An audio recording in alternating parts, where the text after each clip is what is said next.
Les pido que abran sus Biblias en el Salmo 107, por favor.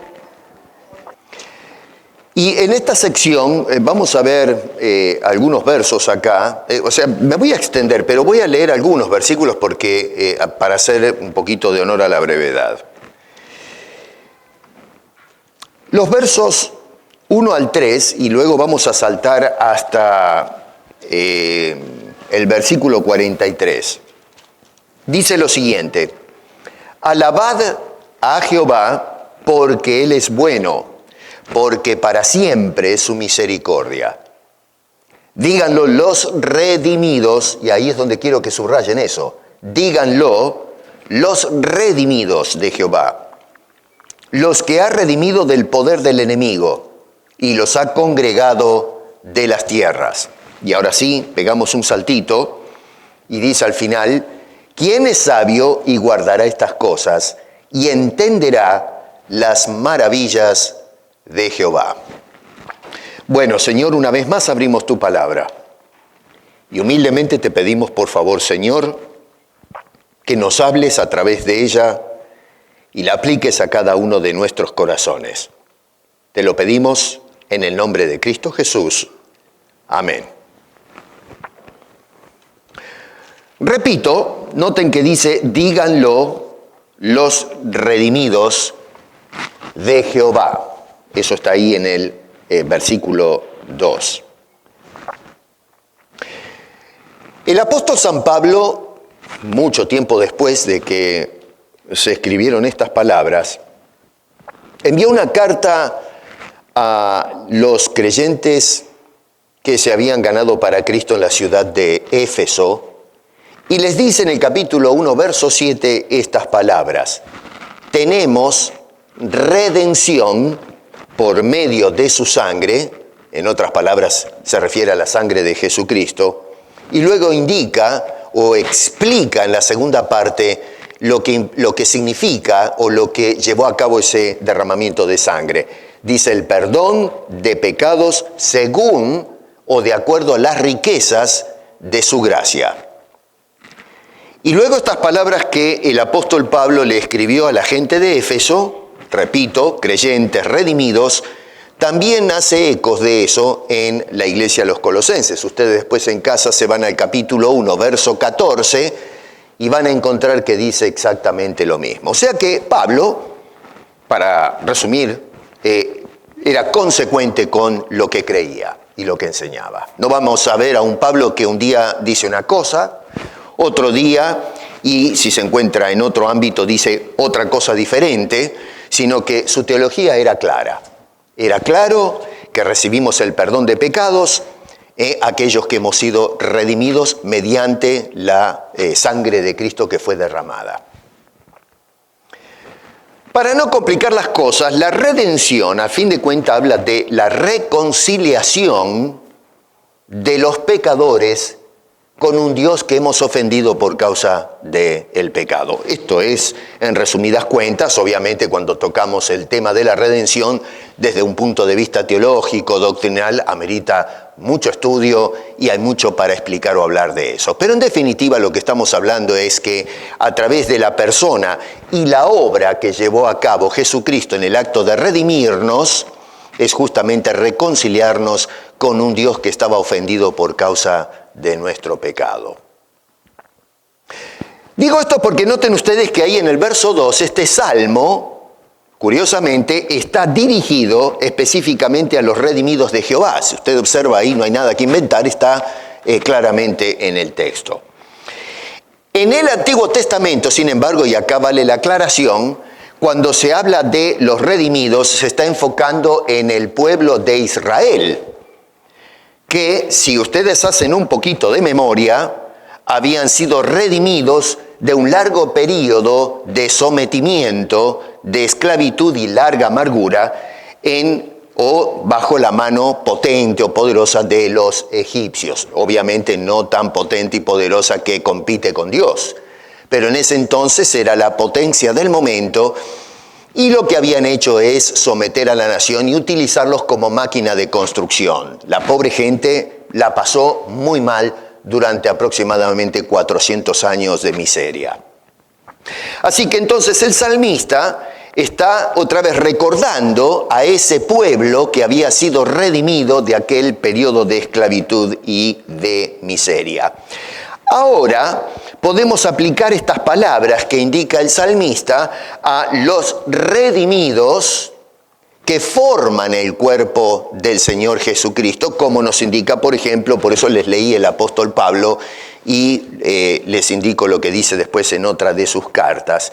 Y en un sentido podemos afirmar sin temor al error que cuando la Biblia habla tanto en el Antiguo como en el Nuevo Testamento de redimidos, se está refiriendo al pueblo de Dios, tanto en el pasado como en la actualidad, que en definitiva todavía se está produciendo el incremento de ese pueblo redimido, gente que está conociendo a Cristo como Salvador personal. El llamado que hace este hombre a los redimidos es: pónganse en alabar a Dios. El escritor es un excelente poeta y se toma ciertas libertades literarias acá. Acuérdense en que la Biblia tiene distintos medios literarios para expresarse, desde lo histórico a la narración, lo poético, lo profético. En este caso lo que tenemos es poesía. Y cuando digo libertad literaria, ojo, no quiere decir que cada uno escribió lo que se le dio la gana. Cuando digo libertad literaria es que en lo que es poético utilizamos frases o expresiones que son figurativas y que, según el apóstol San Pablo, cuando escribe en el Nuevo Testamento, dice que en definitiva toda la escritura es inspirada por Dios. No interesa el estilo literario, que escogió la inspiración para hablarnos al corazón. Así que, basado en lo que nos enseña el apóstol Pablo, entonces sabemos que a pesar que esto se trata de poesía y que el escritor utiliza cierta libertad literaria, de todas maneras no es tan libre que digamos, porque son dirigidos por el Espíritu de Dios a revelar lo que hay en el corazón y en la mente de Dios para el pueblo redimido. ¿Estamos claros en eso? Es palabra inspirada de Dios. Este hombre va a presentar un cuadro muy interesante en este salmo, por eso es que quería compartirlo con ustedes. Porque este señor va a utilizar 4 cuadros a través del capítulo. Los vamos a mirar atentamente. 4 cuadros, debo decir, con la S. 4 situaciones con el fin de enseñarnos cosas a nosotros que nos van a motivar a alabar a Dios. Es decir, nos está dando el por qué debemos alabar a Dios. Hemos hablado muchas veces de esto. Pero es interesante cómo la Escritura es insistente a que podamos entender por qué alabo a Dios. No se trata de decir las cosas una sola vez. Hay una repetición en la Biblia que está martillando la idea de que nos sentemos a ofrecer a Dios ese culto racional. Repito, uso las palabras del apóstol Pablo, que decía que tenemos que ofrecer nuestros cuerpos en sacrificio vivo, santo, y entonces agrega un culto entendido. ¿Qué es lo que estoy haciendo? ¿Por qué hago lo que hago? Ustedes que vinieron esta mañana al culto, a la escuela dominical y al culto, bueno, ¿por qué vinieron? ¿Por qué están cantando cuando nos invitan a la adoración? ¿Por qué alabo a Dios? ¿Qué significa esto? Este señor nos va a describir en esos cuadros algo que tienen en común. Y es que estos cuadros todos están en peligro. Y lo que va a tratar de mostrar el salmista es cómo Dios interviene ante esas posibilidades de peligro y que nos motiva entonces a alabar a Dios, a exaltarlo. Hay 4 cuadros. El primero de ellos aparece ahí en el versículo 4 y 5 y habla de los que peregrinan por la vida sin tener un rumbo claro, un rumbo fijo. Dice, anduvieron perdidos por el desierto, por la soledad sin camino. Miren qué cosa más interesante. Están andando, uno diría, pero están andando en un camino. Pero acá está diciendo sin camino, o sea que dan vuelta, andan, no tienen dirección, sin hallar ciudad en donde vivir, hambrientos y sedientos, su alma desfallecía en ellos. Si sintetizamos más o menos la idea de lo que nos está diciendo el salmista es, anduvieron perdidos, póngale puntos suspendidos, y su alma desfallecía en ellos. Es decir, ¿qué es lo que está pasando? En el medio están las experiencias y luego, en definitiva, en qué condición estaba la gente debido a esa desorientación. Claro, el salmista, después de recordar, ¿no es cierto?, aquel evento de redención, como indiqué, de la esclavitud de tanto tiempo bajo la mano de los egipcios, recuerda el viaje que hizo el pueblo por o a través del desierto. No me voy a entretener en eso porque la historia más o menos ya la conocemos y si no leyeron la Biblia la vieron a la película o qué sé yo, pero más o menos, mal que peor la gente entiende cuando hablamos de aquella saga histórica que encontramos en la Biblia. Y entonces lo que hace es justamente describir la experiencia que tuvieron esas personas durante ese deambular por el desierto. No fue un paseo de vacaciones. No imaginamos al pueblo de Israel con la cámara y la fotografía, ¿no es cierto? O el celular, qué sé yo, hoy contemporizando un poco, ¿no? Sacando fotos de las piedras, en un desierto arenoso, el calor, qué sé yo, y todo lo que hay en el desierto. Estas eran personas que estaban peregrinando, acuérdense que por desobediencia Dios, en lugar de meterlos directamente en la tierra prometida, los hizo deambular por el desierto para enseñarles a depender de Dios como corresponde. El pueblo no tuvo la fe bien ubicada y entonces tuvo que enseñarles algunas cosas. Y entonces, esa experiencia de andar sin rumbo, sin dirección, es justamente lo que representaba ese desierto. Usted está en medio de un desierto y no sabe cuál es el norte, el sur, este, oeste, no sabe para dónde ir. No, yo nunca estuve en un desierto, pero dicen que la gente empieza a caminar y van dando vuelta, van rotando. Me imagino que tendrá que ver con la circunferencia de la Tierra, yo no sé cómo es la cosa, pero las personas usualmente vuelven al mismo lugar de donde partieron. ¿Por qué? Porque no tienen ningún tipo de orientación, no hay rumbo, todo parece igual. Entonces describe en esos 2 versículos la experiencia de aquellos que andaban sin rumbo claro por la vida que estaban experimentando en este momento. Y noten ustedes que, por ejemplo, habla de la experiencia de sentirse solos. Dice, la soledad del camino. Cuando yo leía esto me puse a pensar un poco. Digo, a ver, con los que salieron de Egipto fueron como 1 millón de personas, nos dicen los que toman cómputo de esto. Muchos de los hombres acá, creo que, no sé cuánto les gusta el fútbol. A mí me gusta el fútbol. Acá dicen soccer, pero ¿qué es soccer? Es fútbol. ¿No? Entonces, creo que más de uno habrá ido a la cancha de fútbol, ¿o no? ¿Hay alguien que fue a la cancha de fútbol? ¿No? O allá hay 1, 2, 3, gracias que hay algunos, La cancha de fútbol. O a la cancha de béisbol acá en Toronto, o para un partido de hockey. Las canchas de fútbol en la actualidad son grandes, más grandes de décadas atrás, y más o menos albergan, estoy hablando en promedio, unas 80.000 personas, los nuevos estadios. Bastante gente, Es algo tremendo, 80.000 personas. Yo he ido a canchas de fútbol en mi país, mucho, iba todos los domingos, y usted no se siente solo en la cancha de fútbol. Usted salta con toda la gente, los tablones se mueven, los tambores y los gritos y el gol y qué sé yo, el entusiasmo.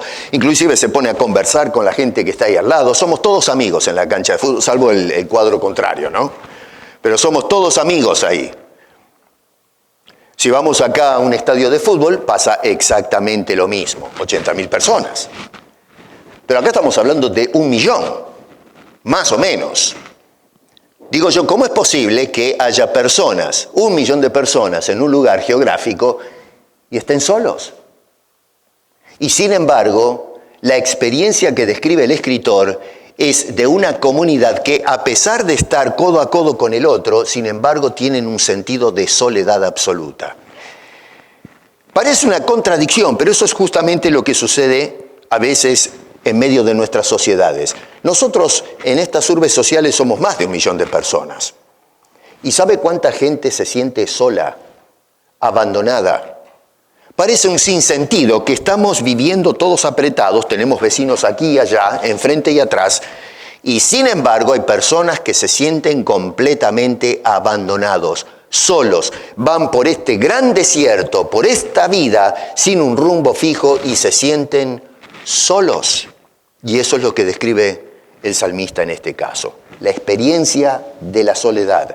Segundo, la experiencia de sentirse en esa soledad desamparados, abandonados. Dice este hombre, sin ciudad en donde vivir. No hay peor cosa que, sintiéndome solo, encima no tengo refugio. Estoy expuesto a las inclemencias del tiempo. En el desierto no tener refugio quiere decir de día cocinarse. Y si entiendo bien la cosa, de noche las temperaturas se desploman y entonces estar allí temblando de frío. Y saber que mañana no termina el asunto, sino que mañana empieza el ciclo de nuevo. A cocinarme bajo el sol, si no me quedo ahí seco, y luego a la noche otra vez pasar el frío. Y la memoria me va diciendo qué es lo que vamos a experimentar. No tengo esperanza. Me siento totalmente desamparado. No tengo ningún refugio donde cobijarme. La tercera experiencia que menciona este hombre es la de sentirse carenciados.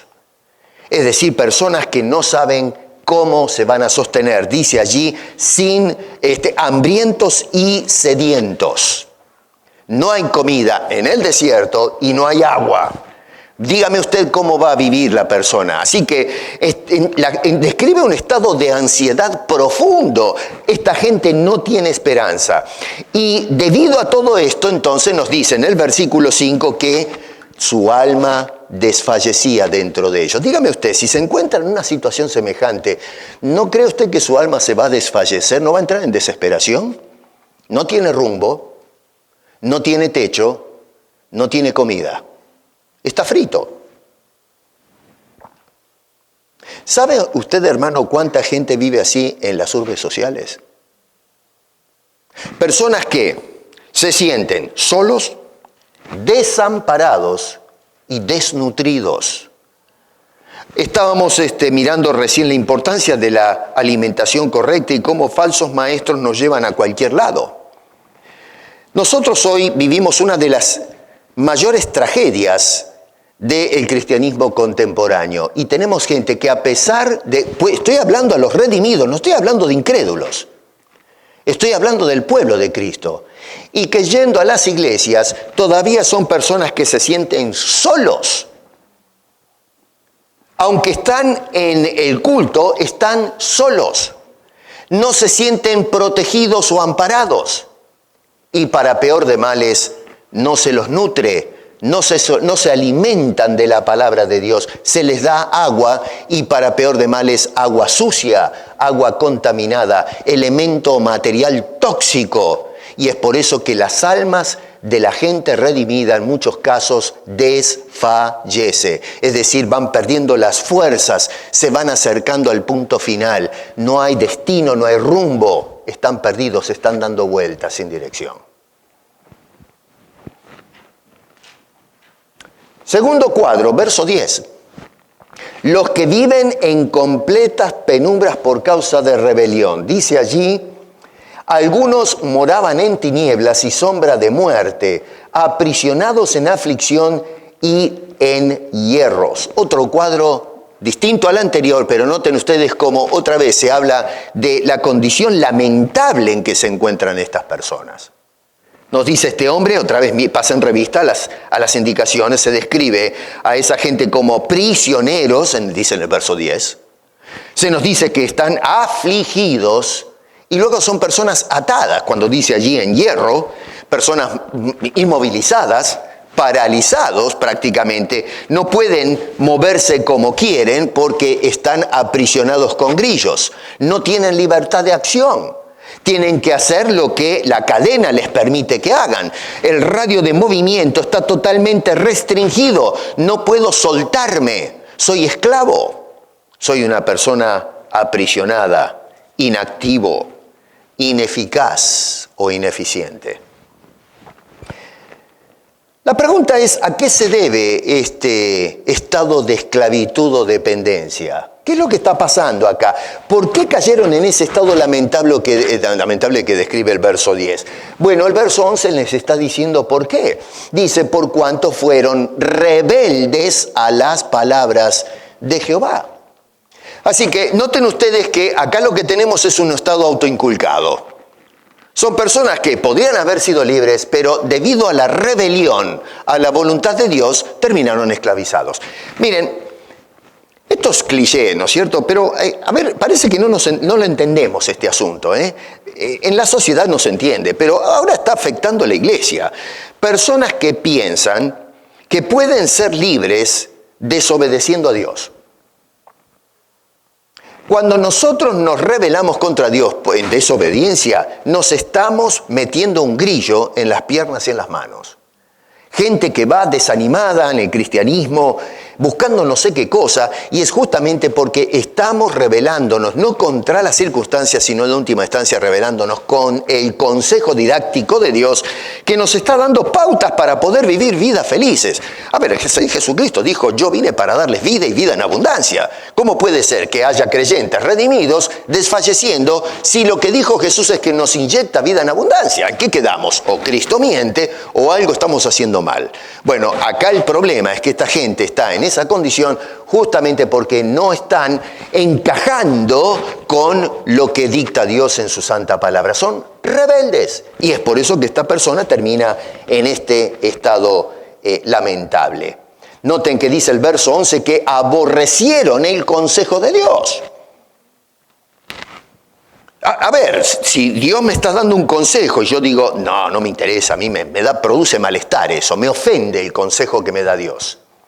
Y buscamos el propio consejo o el consejo de otros. Bueno, eso es rebelión contra la palabra de Dios. Y lo que estamos haciendo es lío. Así que estas personas aborrecieron el consejo de Dios.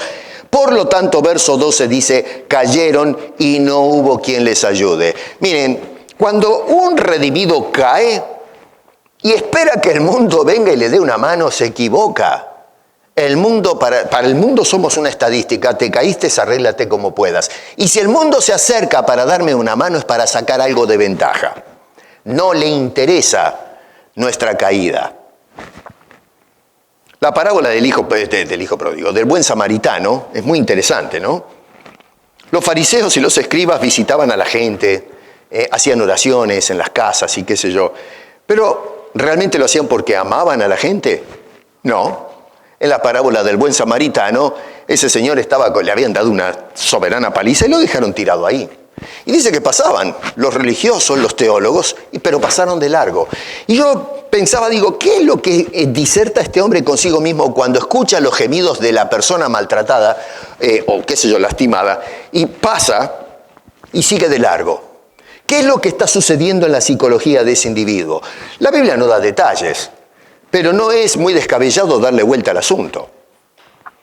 El hombre escucha los gemidos y quizás dice, bueno, por algo está golpeado, ¿eh?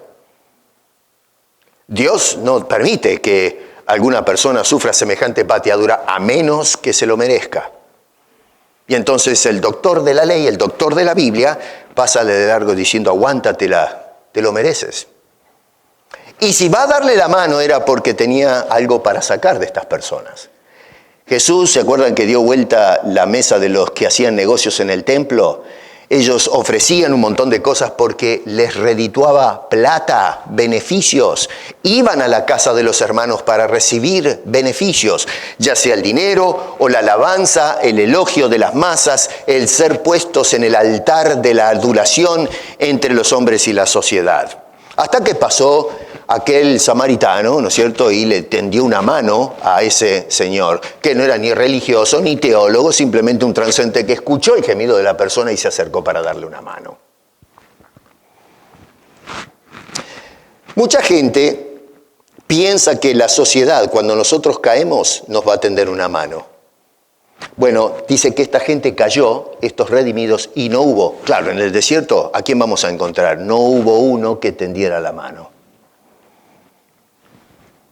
Hermano querido, cuando alguien ignora el consejo de Dios, en lugar de andar en la claridad del día, anda en la oscuridad. ¿Qué es lo que sucede, lo que se describe ahí en el versículo 10? ¿Qué quiere decir eso? Que vamos caminando a tientas. No encontramos el bastón donde afirmarnos. Vamos a los tropiezos, vamos allí rompiéndonos el alma y las rodillas, pensando que vamos bien en un terreno seguro cuando en realidad estamos allí dando vueltas y tropezando. El escritor de los Proverbios nos dice que hay caminos que al hombre le parecen derecho.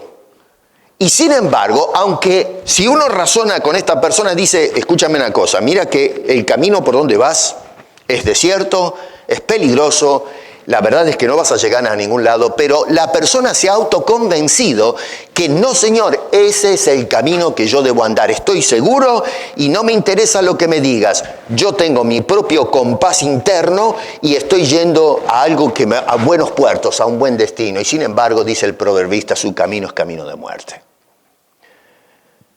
Nosotros miramos a un montón de personas pasar todos los días al lado nuestro que razonan de la misma manera. Mi camino es un camino derecho. Por acá voy bien. Y sin embargo nos dice la Biblia que el camino de toda persona que no ha sido redimido es un camino de muerte y muerte eterna. Si nosotros no tenemos la guía de la palabra de Dios, estamos andando en tinieblas. Y nosotros los que somos redimidos tenemos la palabra de Dios, que es lo que nos alumbra el camino. Decía el mismo David, lámpara es a mis pies tu palabra y lumbrera mi camino. Es aquello que nos da orientación. En lugar de andar dando vuelta por el desierto de la vida, nos dice, ahí está tu norte. Y nos ayuda a ver con claridad en medio de las tinieblas. Pero si cerramos las Escrituras, estamos en un serio problema. Tenemos que ir allí tanteando las cosas. Y hoy lo que vemos en la iglesia es un problema serio de Biblias apagadas, Biblias cerradas, lámparas quemadas, que no ofrecen ningún tipo de luz, y es por eso que el cristianismo está andando, dando vueltas hacia los tumbos. Y repito, estoy hablando de redimidos, tomando en cuenta lo que tiene en mente el escritor. Tercer caso, verso 17, los que optan por una vida de insensatez. Dice este hombre, fueron afligidos los insensatos, y la razón es a causa del camino de su rebelión y a causa de sus maldades. Acá la palabra insensato es evil en el lenguaje original, en hebreo. Y la palabra esa significa más o menos en nuestro español un necio. Usted entiende en español lo que es un necio, ¿no? Un cabezón, un testarudo, una persona que se cierra en sí misma. No hay manera de razonar con una persona así. Insiste en su propio pensamiento. No hay manera de razonar con el individuo. Prácticamente se ahoga en sus propios errores. Necio, cabezón, testarudo. Una persona que está moral, espiritual e intelectualmente deficiente, corrompida, cerrada. Eso quiere decir ese término. Dice que viven vidas de aflicción, ahí en el verso 17 en la primera parte, y en el verso 17 en la tercera parte es que viven en aflicción debido a sus maldades. Son aflicciones autoinfligidas, si se quiere. Y luego, verso 17 en la segunda parte, noten que dice que escogen un camino de maldad. Ahora, el escritor de Proverbios otra vez dice, el camino del necio es derecho en su propia opinión. está el que dice el camino mío es derecho, pero el fin es camino de muerte. Usted se acerca a decir, muchacho, le toca la espalda y dice, espérate, mira, pará un poquito allí, no camines más y vamos a conversar un poco. Mira, estás andando mal, esto te va a mandar a la ruina, económica, espiritual, en todo sentido, familiar, lo que sea, estás andando mal. Y el necio dice, no señor, usted está equivocado, como dice el escritor de Proverbio. Le parece abominación el consejo que nos da la palabra de Dios de cómo conducirnos. Nos ofende, nos molesta que se nos recuerde lo que dicen las Escrituras. Y lo que dice es, en mi opinión, mi camino es derecho.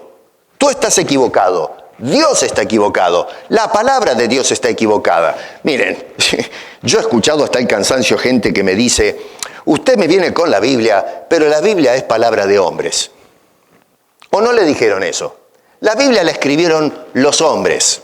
No saben de lo que hablan porque no han leído jamás un pasaje de la Biblia, pero se consideran expertos. La opinión esa es la válida. La Biblia la escribieron los hombres. No tiene nada que ver con Dios. Y usted trata de razonar y explicarle las cosas y no hay manera de entrarle a esa persona. Ahora, ojo, repito en esto, acá se está hablando de redimidos. ¿Cómo es posible que un redimido asuma esta postura? Uno puede pensar y decir, bueno, a ver, el que no es creyente, entiendo que tenga esa actitud, pero una persona que ha sido redimido, no puede ser. ¿Se olvidaron de Jonás? ¿Y del mismo David? ¿No fueron hombres del pueblo de Dios que se les convirtió la cabeza en un mármol y no les entraba la cosa? ¿Y tuvieron que ser afligidos por no someterse a Dios? ¿Cómo le fue a Jonás? ¿Cómo le fue a David? Y podemos citar otros casos. Así que cuidado con eso. Los que son del pueblo de Dios también pueden caer en semejante condición. Después tenemos el cuarto caso en el versículo 23 al 27, que son los que navegan los mares para comerciar. Este es el tipo de persona, a ver, lo leo, dice acá, por ejemplo, en el verso 23, los que descienden al mar en naves y hacen negocios en las muchas aguas, los comerciantes. Ellos han visto las obras de Jehová y sus maravillas en las profundidades, porque habló e hizo levantar un viento tempestuoso que encrespa sus ondas. Suben a los cielos, está hablando de gran tormenta, las olas me refiero, ¿no? Suben a los cielos, descienden a los abismos, sus almas se derriten con el mal, etc. A ver, el experto en navegación, cuando se encuentra con la tormenta, terminan a veces hundidos besando el fondo. Yo nunca estuve en una tormenta así, pero sí he hablado con gente que ha atravesado tormentas terribles. Ahora, cuando estuve en la isla y en el Caribe, visitando a mi hija, fuimos a una casa museo y hablaban de un huracán que azotó la isla, que la hizo un desastre. Creo que ahora hubo uno acá en Florida, ¿no? Y yo pensaba, me preocupaba por mi hija, a ver si estábamos en estos días orando porque se estaban preparando para el huracán golpeando la isla. Yo me hacía cruces. Gracias a Dios no pasó nada. Pero nos mostraron algunas escenas en una película y yo digo, pero qué terrible debe ser estar en medio de una tormenta de esas. O en un terremoto, si se quiere, si estamos en suelo firme. Yo nunca pasé experiencias de ese tipo. Bueno, acá se está hablando de personas expertos en navegación que hacen negocios y se enfrentan con este tipo de tormentas descomunales. Un tipo de persona que se ilusiona con el mañana y qué bien que le van a ir los negocios, cómo van a comerciar y se van a enriquecer, van a sacar partido de las circunstancias en la vida. Y entonces, cuando se levantan las tormentas, se dan cuenta que a lo mejor no llega mañana, que a lo mejor terminan ahogados en el medio del océano. Hoy hay muchos redimidos que lamentablemente piensan de esa manera. No tienen en cuenta lo que Dios determina para nosotros. Hacemos planes, miramos hacia adelante, vamos a negociar, vamos a hacer plata, vamos a edificar, vamos a viajar y no pensamos si Dios está de acuerdo con nuestros planes. Santiago, en el Nuevo Testamento, Déjenme que les lean una porción bíblica, porque este señor para mí, me gusta mucho Santiago por lo práctico que es. Y Santiago dice estas palabras en el capítulo 4 del verso 13 en adelante. Dice, vamos ahora, vamos señores, los que decís hoy y mañana. Miren ustedes cómo el Señor hace sus planes. No solamente hoy, porque hoy estoy vivo, pero ya está haciendo el pronóstico. Es decir, mañana voy a salir. No piensa si va a pasar algo. No, ¿qué va a pasar algo? Yo soy el que determino a dónde voy a estar mañana y qué es lo que voy a hacer. Él es el capitán del barco. Él es el timonel. Él es el hombre que maneja los tiempos y las circunstancias. Dice, vamos ahora, los que decís hoy y mañana, iremos a tal ciudad. Y no solamente eso, y estaremos allá un año. Miren ustedes cómo se proyecta en el tiempo. Y además de estar allí un año, dice, traficaremos y ganaremos. Este señor tiene todo el asunto arreglado. Él dice, todo lo que yo planeo lo va a salir a pie de página, no va a suceder absolutamente nada. Y dice, tú dices eso cuando no sabéis lo que será mañana. Mira, este señor está planeando lo que va a ser el año que viene y dice, y tú no sabes lo que te va a suceder mañana. ¿Por qué? Porque ¿qué es vuestra vida? Y entonces se explica, ciertamente es neblina que se parece por un poco de tiempo y luego se desvanece. Eso somos nosotros. En lugar de lo cual deberías decir, si el Señor quiere, entonces dice, viviremos y haremos. Primero tienes que calcular, antes de hacer todos estos programas, ¿estaré vivo mañana? No digas ganaremos. Primero di, si Dios quiere, viviré. Y luego, si Dios me da la vida, veremos si Dios me hace ganar. Si me permite estar un año, porque a lo mejor me da vida mañana, pero no pasado mañana. Y entonces dice, pero ahora os jactáis en vuestra soberbia, toda jactancia semejante. Si lo que va a hacer Santiago ahora es aplicar el asunto, miramos el tema este del que se jacta el viajero, pero dice, cualquier tipo de jactancia que se parezca a esta, de la persona que piensa que Dios no tiene nada que ver en la ecuación, dice, esa persona es un arrogante. Dice, toda jactancia semejante es mala. Y el que sabe hacer lo bueno y no lo hace, le es pecado. A ver, ¿a qué se refiere? Si nosotros sabemos que debemos depender de la voluntad de Dios y no lo hacemos, bueno, eso es pecado. Sabemos, si usted le habla a un redimido, ¿usted cree en la voluntad de Dios? ¿Que su vida depende de un hilo que Dios sostiene y que se puede cortar? ¡Amén, hermano! ¡Alabado sea Dios! Claro que sí, pero resulta que después en la práctica, sabiendo eso, no lo hacemos y dice el escritor, pues estás en pecado. Y si estamos en pecado, estamos en problemas con Dios. Este salmista es un caso serio, porque él está describiendo justamente lo que después toman los escritores del Nuevo Testamento para recordarnos lo que nos enseñaba el Antiguo Testamento. Así que el escritor nos confronta con 4 ejemplos. Número 1, el que va por la vida sin rumbo claro. El segundo ejemplo son los que andan en oscuridad y en confusión. El tercer ejemplo son los necios, al que le decimos, mira que vas mal, yo creo que voy bien.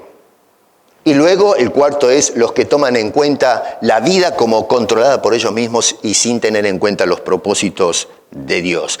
Estas actitudes nos ponen en peligro de fracasar y fracasar constantemente. Y es por eso que vemos mucha gente que han venido a los pies de Cristo y van tropezando. Gente sola, desamparada, afligidos, cuando en realidad deberían gozarse y alabar a Dios. Pero noten que el escritor no nos deja entonces ahí abandonados, Y esto es lo que me gusta, porque la idea no es de tirarnos al suelo y decir, bueno, ya está, soy un redimido fracasado. No, la idea del escritor es dirigirnos la vista a Dios. No el fracaso humano, sino la grandeza de nuestro Dios. Y este Señor entonces nos levanta de esa situación y nos indica algunas cosas interesantes. Cuando esta gente cae en cuenta de la situación precaria en la que se encuentra, me estoy refiriendo a los 4 ejemplos que enlista el escritor sagrado, entonces, cuando están en el fondo de la situación, deciden o toman la decisión de buscar a Dios. En los 4 ejemplos de buscar a Dios. Observe otra vez, acompáñeme, mire el verso 6. Dice este hombre, entonces, después de estar solos, desamparados, hambrientos. Entonces clamaron a Jehová en su angustia. En ese momento de miseria decidieron buscar a Dios. Versículo 13 repite lo mismo. Luego que clamaron a Jehová en su angustia. Verso 19 dice, pero clamaron a Jehová en su angustia. Es el tercer caso. Y el cuarto caso, verso 28, dice entonces clamaron a Jehová en su angustia. Acá lo que encontramos en estos 4 ejemplos o personas es un reconocimiento de que están haciendo mal las cosas. Por lo tanto, dicen, bueno, a ver, hay un sinceramiento por parte de estas personas que son descalificadas, pero vemos que dan un paso correcto. Es decir, llega un momento en que dicen, pará querido, no podés seguir en estas condiciones. Y entonces lo que hace es levantar los ojos y mirar hacia Dios. Los 4 casos. Yo a veces no entiendo cómo es posible que haya redimidos que se mantienen en esa actitud rígida, inconmovible, y no paran y reflexionan y dicen, levantemos los ojos a Dios. Y esto está escrito y por inspiración divina para darnos a nosotros una lección. Y es de ayudarnos que cuando llegamos a esos puntos, a lo mejor que están reflejados en estos 4 ejemplos que presenta el escritor, que al fin de cuentas hagamos lo mismo que hizo esta gente, de buscar a Dios y decir, Señor, yo necesito tu ayuda acá. No puedo salir de este atolladero, de las tinieblas, este desierto espantoso, de mi necedad, mi testarudez, de esta autodependencia. No, Señor, son personas que dicen, basta, se terminó, tengo que tener un cambio de actitud. Y entonces buscar directamente al Señor.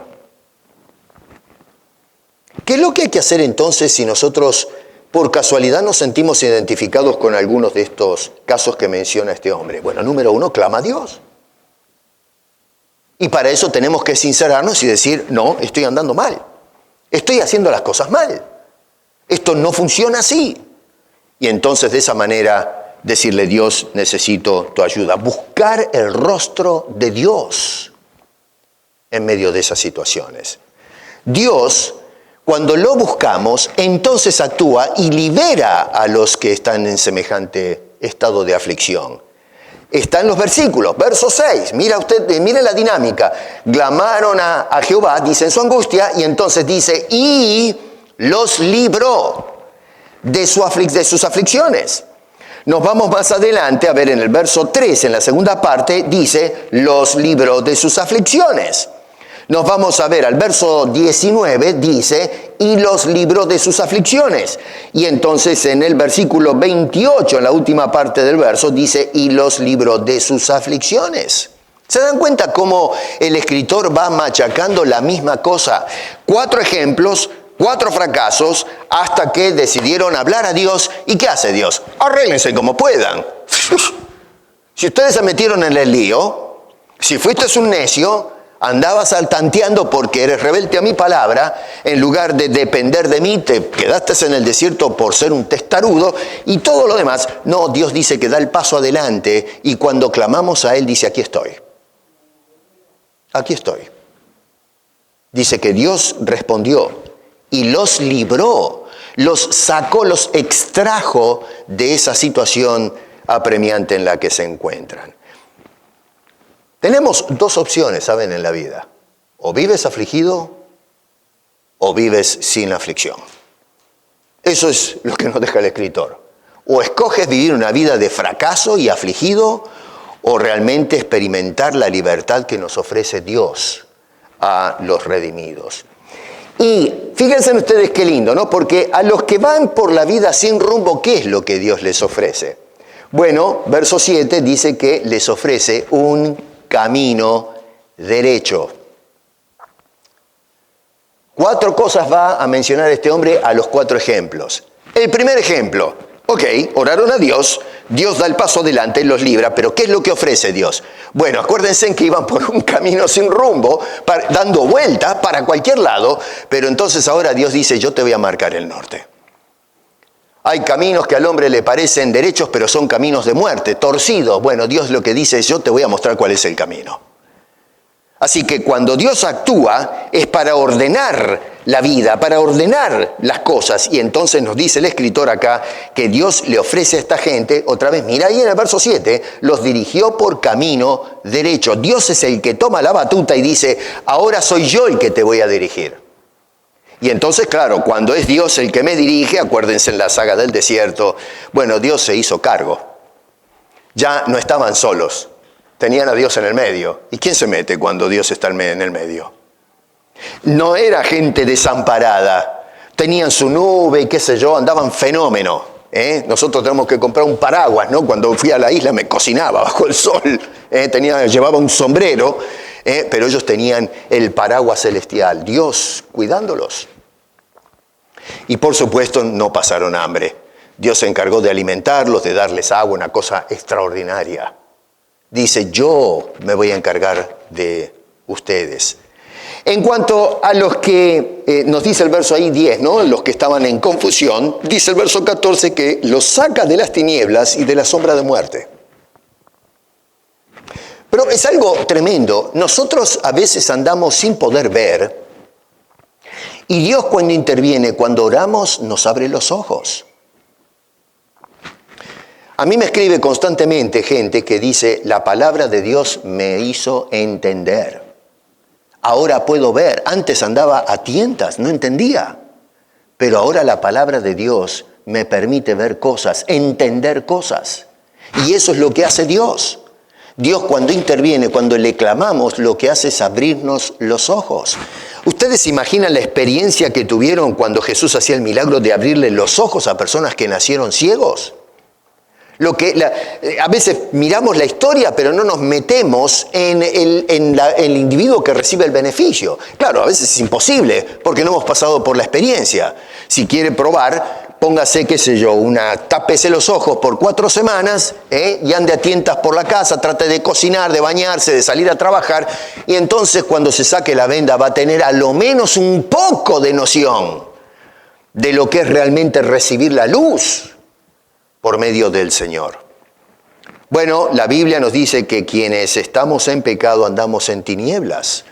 Y cuando fuimos redimidos se nos abrieron los ojos, recibimos la luz del conocimiento del Señor. Los que son necios, nos dice en el verso 20, tengo que correr, les envía su palabra inspirada y los sana de su entumecimiento mental y espiritual, los libra de la ruina. Dice, y los libró de sus aflicciones, envió su palabra y los sanó y los libró de la ruina en la que se encontraban. Y en el cuarto caso nos dice que los que no toman en cuenta los propósitos de Dios les cambia las tormentas de la vida en sosiego, en paz, en tranquilidad. Dice allí, cambia la tempestad en sosiego, dice el verso 20. ¿Tenemos experiencia de eso en las Escrituras? Claro que sí. A ver, cuando Jesús le dijo a los discípulos, crucemos el mar de Galilea al otro lado, los agarró a estos señores una tremenda tormenta, y el Señor, que dormía en la barca, es algo extraordinario, ¿no? En uno de esos episodios hubo 2, está durmiendo el Señor en la barca. Y estos estaban allí tragando agua salada, qué sé yo, sacando los tarros, vaciando el bote, porque se iban para adentro. Y el Señor dormía. Después que lo sacudieron le dijeron, a ver, despabilate y ayúdanos porque nos vamos todos al fondo. El Señor dice, qué poca fe que tienen ustedes, ¿Cómo? Qué poca fe, si nos estamos ahogando. Pero muchachos, estoy durmiendo en el barco. Estoy en el barco y estoy durmiendo. No significa de que está todo bajo control. ¿Quién se va a poner a dormir en el medio de una tormenta a menos que sepa que no va a pasar absolutamente nada? Bueno, el Señor estaba durmiendo. Les dijo, vamos a ir al otro lado. Quédense tranquilos. Les prometió que van a llegar al otro lado. No dijo, a lo mejor llegamos. No, dijo, vamos a pasar al otro lado. Y se echó a dormir. ¿No sabía el Señor que se iba a levantar la tormenta? Y estos señores encararon la tempestad y el Señor trajo bonanza. Estas historias no están ahí por accidente. Dios hace eco de estas cosas para que aprendamos a vivir en esos términos para beneficio de nuestras vidas. A veces nosotros noto que vivimos afligidos porque, en fin, parecemos masoquistas, como que nos gusta vivir en aflicción. Porque si yo no tuviese la directriz de la palabra de Dios de cómo hacerle frente a las circunstancias, incluso a mis tropezones, Bueno, está bien, ¿no? Uno dice, ¿qué voy a hacer? No tengo de dónde, no hay un cable de dónde agarrarme. Pero el tema es que cuando abrimos la Biblia y la estudiamos, observamos cómo Dios constantemente nos está diciendo, hijo, hija, escúchame, sigue mi consejo. Estás afligido, aquí te estoy dando la porción que necesitas para vivir una vida plena. Pero nosotros no, lo que hace, como el necio, cerramos la cabeza y seguimos mordiendo el polvo. Parece que somos cristianos masoquistas. Los redimidos. Nos gusta, somos hijos del rigor. Nos gusta sufrir cuando el Señor nos ofrece vida y vida en abundancia. Y entonces el escritor termina en el versículo 43 muy apropiadamente diciendo, ¿quién es sabio y guarda estas cosas? Nos tira el asunto a nosotros. Ya les presenté 4 cuadros. Estas personas optaron por orar, buscar ayuda en el lugar correcto, que es Dios. Dios no se quedó quieto, sino que los libra y explica de qué manera los libra. Y entonces ahora nos tira el asunto a nosotros y dice, bueno, señores, a ver, ahora que ya escribí este poema, ¿quién es el que tiene los sentidos enchufados? ¿Quién es el sabio? Es decir, la persona que no se queda con el conocimiento, sino que los aplica. Eso es sabiduría. Dice, ¿cuál es el sabio? El que agarra lo que dice la Escritura y lo aplica. Lo guarda estas cosas y entenderá al fin el carácter de Dios. Dice, las misericordias, y lo pone en plural por las acciones. Son 4 casos y en los 4 Dios actúa. Las misericordias de Dios es la compasión activa de Dios a la miseria humana, que cuando vienen los redimidos a buscarle y decirle, necesito tu ayuda, me equivoqué, Dios dice, aquí estoy. Y nos tiende la mano. El salmista nos dirige la vista no a los 4 ejemplos, sino a Dios. Pasamos por los 4 ejemplos para dirigirnos a Dios. No vale la pena concentrarnos en los 4 ejemplos, sino concentrarnos en el Dios de esos ejemplos, en donde ellos encontraron el refugio, la confianza. Este hombre nos hace un llamado a alabar a ese Dios, a exaltar a ese Dios, porque no es un Dios que se enajena de nuestra situación, la tuya, la mía, de vernos afligidos, aplastados, fracasados, en tinieblas, siendo un cabezón. No, Señor, es un Dios que quiere sacarnos del atolladero y que podamos entonces contemplar su misericordia, y es por eso que mueve nuestras almas en lugar de afligirnos, es alabarle y alabarle con todo el corazón. Dice este hombre otra vez, noten ustedes que nos dice en el verso 1, alabad a Jehová porque Él es bueno. Verso 8, alaben la misericordia de Jehová y sus maravillas. Verso 15, alaben su misericordia. Verso 21, alaben la misericordia de Jehová. Y luego tenemos acá en el verso 31, alaben la misericordia. Noten cómo dispara este hombre constantemente en los 4 casos. Alaben a Dios. Alaben a ese Dios. Y noten que no se apura, sino que pasa revista por qué. ¿Qué cosas hace Dios para que le alabemos? Y dice, verso 1, por su bondad. En la segunda parte, la bondad de Dios. Dios es un Dios bueno. Yo soy malo. Por eso me meto en estos líos. Pero Dios es bueno. Número 2, en el verso 2, porque nos redimió. Al pueblo del Antiguo Testamento los redimió de la esclavitud en Egipto, pero a nosotros nos libró de la esclavitud del pecado, de nuestra propia naturaleza, del diablo, del mundo. Dios es un Dios liberador, nos hizo libres. Verso 3, porque nos ha congregado, nos ha traído a ser parte de un pueblo afín, de una ciudadanía celestial. Somos todos hermanos. Miren, este es un asunto, escúcheme bien lo que le voy a decir. Yo amo a mis hermanos. Tengo 2 hermanos en mi país de origen y los amo mucho. Y muchos de ustedes tienen hermanos y hermanas, algunos, y los aman.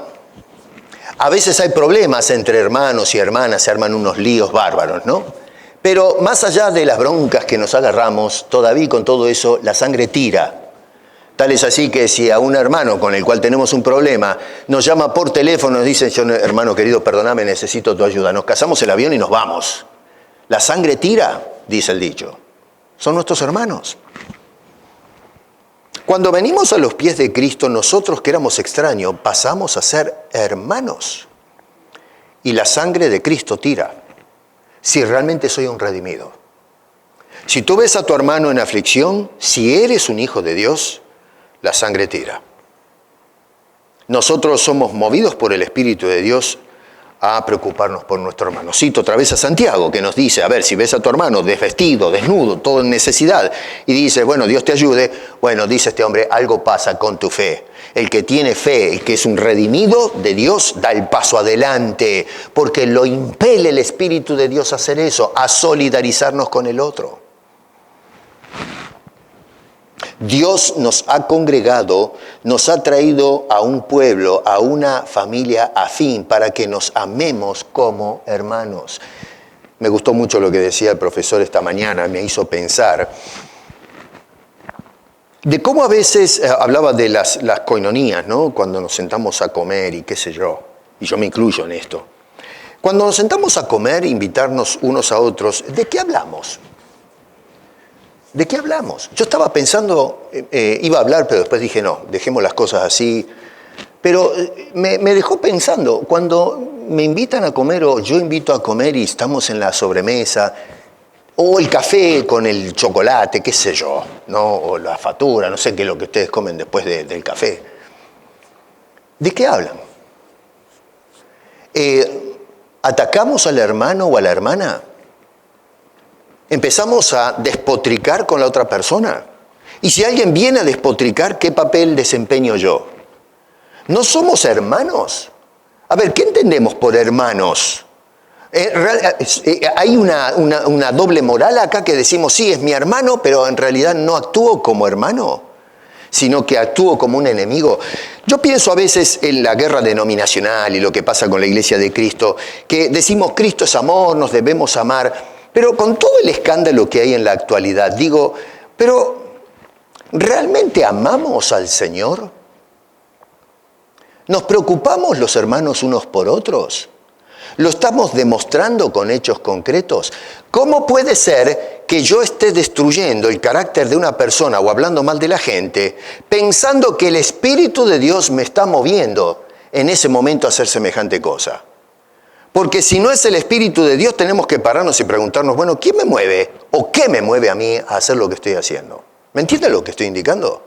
Me siento a comer y estamos haciendo un desastre. ¿Puedo realmente con convicción teológica decir, yo estoy haciendo esto porque Dios me está moviendo a hablar mal de la otra persona? ¿Cómo justificamos esa situación? Noten que el escritor está hablando de un pueblo que ha sido congregado, y lo que nos mueve a alabar a Dios es justamente ese acto que Dios hizo de traernos a formar parte de una familia para que nos tratemos como corresponde. El otro caso es por su misericordia. Y noten cómo este hombre enfatiza esto de Dios, la misericordia. Lo vemos en el verso 8, lo repite en el verso 15, lo dice otra vez en el verso 21 y por último en el verso 31 dice por su misericordia. ¿Qué es eso? La compasión, la actitud favorable que tuvo Dios cuando vio a la persona allí afligida y arruinada, fracasada.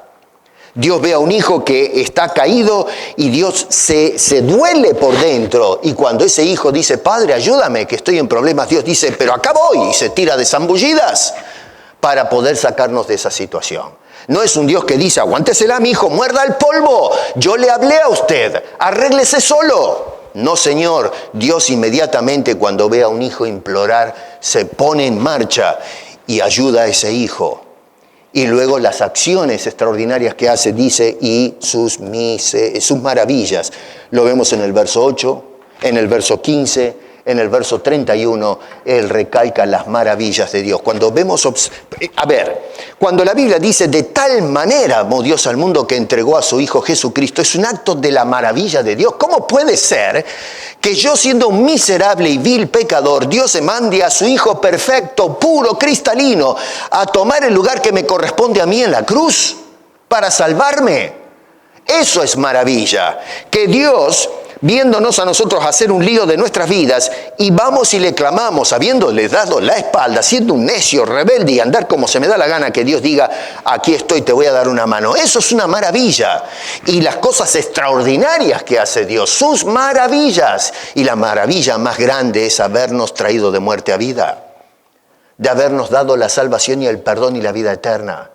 A veces nos esperamos que se abra la tierra, que se caigan los astros y que se levanten los muertos para decir Dios es un Dios de maravilla. ¿No te das cuenta que Dios hizo una gran maravilla cuando, siendo tú un hombre muerto en delitos y pecados, Dios dio el paso adelante y dice, te amo, hijo, ven para acá? Y entonces nos otorga el perdón. Eso es maravilla, la maravilla de Dios manifestada en su Hijo Jesucristo dando la vida en la cruz del Calvario. Pero somos miopes, no lo vemos. Dios envió a Jesucristo para redimirnos a los hombres y a la vez para quienes han sido redimidos, garantizarles su presencia y oportuno socorro. Hermanos queridos, tal vez no tengamos un rumbo claro. A lo mejor estamos confundidos y andamos ahí a tientas, no sabemos por dónde poner el pie. A lo mejor hemos sido un poco necios y no nos entraron las cosas que Dios quiere decirnos. O quizás una persona que tuvo más confianza en sus propios valores, en sus propios estudios, en sus propios logros personales y no tenemos en cuenta la voluntad de Dios. Bueno, estás andando mal, pero la Escritura nos dice, todavía tienes una oportunidad y es venir a Dios, un Dios de misericordia que quiere darte la mano. Yo no sé cómo están todos ustedes, pero déjame decirte esto, hermano. Si estás afligido por algo, olvídate de la gente y levanta los ojos al Señor. Y cuando dirijas los ojos al Señor, quiero que esos ojos pasen primero por la cruz, porque ahí es donde vas a encontrar a Dios, en esa cruz diciéndote, te amo. El Hijo de Dios vino como demostración del amor de Dios por cada uno de nosotros. Y todos nosotros debemos encontrarnos a los pies de esa cruz. Y cuando llegamos todos a los pies de esa cruz, ya no nos miramos unos a otros quién es mejor o peor, sino que miramos todos al perfecto Hijo de Dios. Y detrás de ese Hijo de Dios, el acceso que se nos abre a su presencia para el oportuno socorro. Hagamos eso, miremos esa cruz. Miremos las maravillas de Dios y de esa manera movernos a alabar como hace el llamado el escritor de este salmo, de alabar a Dios por su misericordia y por sus maravillas.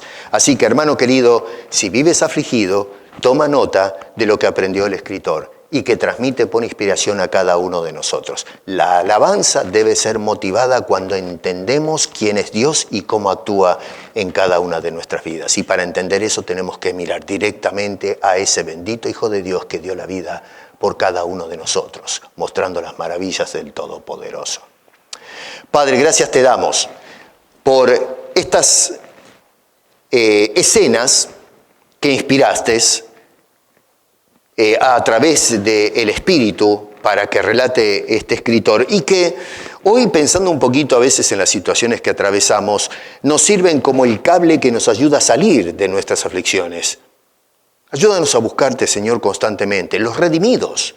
Obviamente que los que no te conocen necesitan ser traídos a la cruz. Pero nosotros ya fuimos traídos a la cruz. Somos el pueblo redimido y sin embargo a veces, ahí vamos, Señor, como el Israel del Antiguo Testamento, que era tu pueblo, pero a veces caían en estos ejemplos lamentables. Y hoy en la iglesia a veces suceden este tipo de cosas. Padre, ayúdanos. Por favor, clamamos a ti para que nos liberes. Y como has hecho en esta historia o en este salmo que hemos visto, da el paso adelante en Cristo Jesús para rescatarnos, Señor, y que eso motive en nuestras almas a alabarte y darte gloria y acción de gracias. Gracias por la salvación y gracias por hacernos parte de un pueblo afín que es la Iglesia de Jesucristo. Oramos en su bendito nombre y para su gloria. Amén.